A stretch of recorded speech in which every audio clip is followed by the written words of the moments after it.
Hello everyone, this is the first episode of the channel that we're publishing, and I'm hoping that you watching will stick around, please, because it's probably one of the most important. We're going to be covering today the science of rocks in your aquarium and why they probably aren't the best thing for your aquatic companions.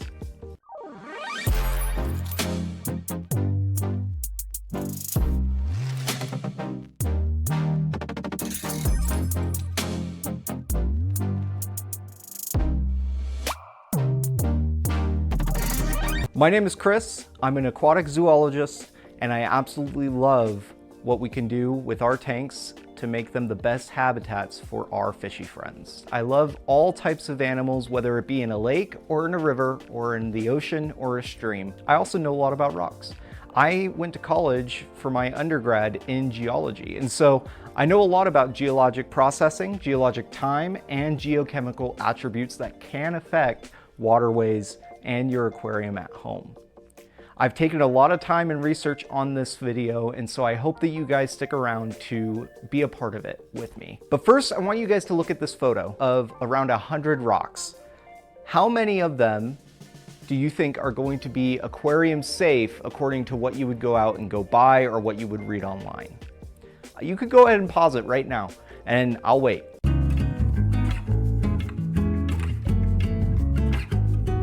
All right, time's up. How many did you guys guess? If you guessed that nearly 80% of these rocks would mess with your water chemistry in your home aquarium, you'd be right. The red X's all represent rocks that mess with your aquarium. The green check marks represent the rocks that are okay to use in the sense that they don't affect water quality nearly as much over time. And the blue circles represent things that we automatically already use in the aquarium hobby and the aquarium trade. One of them being halite or salt, right? The clear cube ones. Or there's also GFO, granular ferric oxide, which is earthly hematite. It's what we use when we are doing GFO in reef tanks.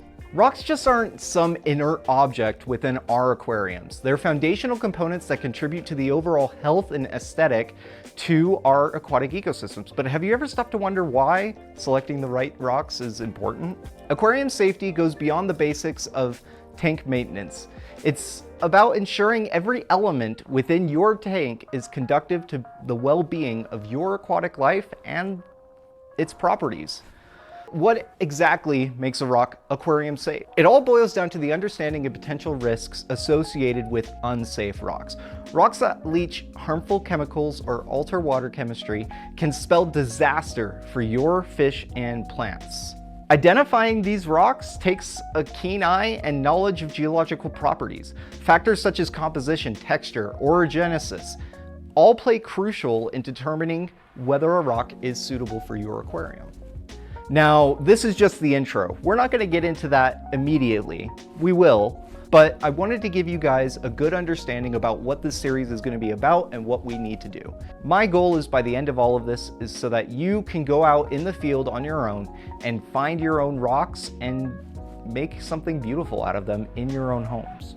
Certain rocks and minerals can wreak havoc on your aquatic ecosystem if you don't plan for them. So I think what I'm going to do now is we're going to get a little bit more sciencey to talk about this. And I'm going to give you guys a real world example on why this is important. And hopefully you guys will stick around and learn a little bit with me. Sorry, we had to move a little bit back because this table's pretty wide and I needed a surface to be able to talk to you guys over with also rocks. Where'd they go? That was weird.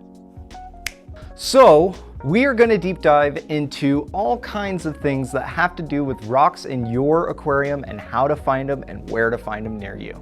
We're going to press on into being able to not only read and identify these rocks in nature, but also being able to use geologic maps to find what rocks are close to you and trying to get your own samples wherever you are.